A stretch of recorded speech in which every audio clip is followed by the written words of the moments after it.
Lewis. It would be impossible since you need to experience something before you understand it. Gary has shown us that he is a master of poetry, but Gary doesn't know how to read. He's a snail, right? Holy shit. In the episode Rockabye Bivalve, Gary is seen reading the Bikini Bottom news.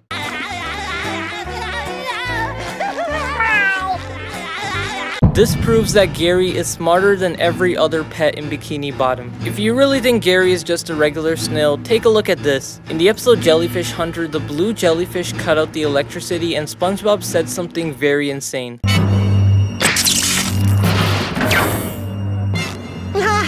I guess Gary forgot to pay the electric bill. I guess Gary forgot to pay the electric bill. Very interesting. And that's not the only time we hear something like this. In the episode Chocolate with Nuts, SpongeBob is waiting for the mail, and every single piece of mail is for Gary, which proves that he pays for the bills. Let's see. Gary. Hey, a magazine! But where does he even get the money?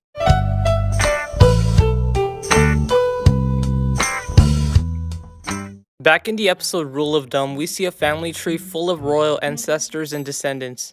I've discovered this coffee stain, which, upon removal, reveals that Sir Gary is the true heir to the king's crown. Gary is seen in the family tree with fish parents, which makes no sense at all. But then why is Gary even seen in this tree when he has no business there? What if Gary is an imposter that hired the starfish to put him on the tree? Here's what I think happened. Gary couldn't eat because SpongeBob barely makes money to put bread on the table. So Gary hired the starfish to add his name to the family tree so that he could become the king of Bikini Bottom. Then both SpongeBob and him could survive from tax money paid by citizens of Bikini Bottom. You might be thinking King Neptune is the king, but just remember that King Neptune is the god of the whole sea. The type of government that Bikini Bottom has is a monarchy, which is ran by kings and queens. Bikini Bottom must be a kingdom run by Gary, but the overall sea is ran by King Neptune. In the Sponge Out of Water movie, SpongeBob and Plankton were asking Gary to team up with them, and they found him running a kingdom of snails to seize them.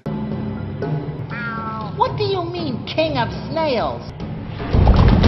This proves that Gary is the monarch of Bikini Bottom.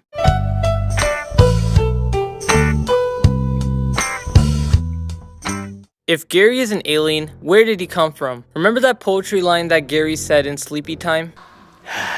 In dreams, one is not tethered by earthly limitations. I think this refers for Gary hoping for a day his dream comes true, which would be to return to his fourth dimensional world. Notice the cloak Gary is wearing in the episode. It bears a striking resemblance with the cloak that Bubbles is wearing. Bubbles is a dolphin who appeared in the second SpongeBob movie and is in charge of watching Jupiter and Saturn to keep them from colliding.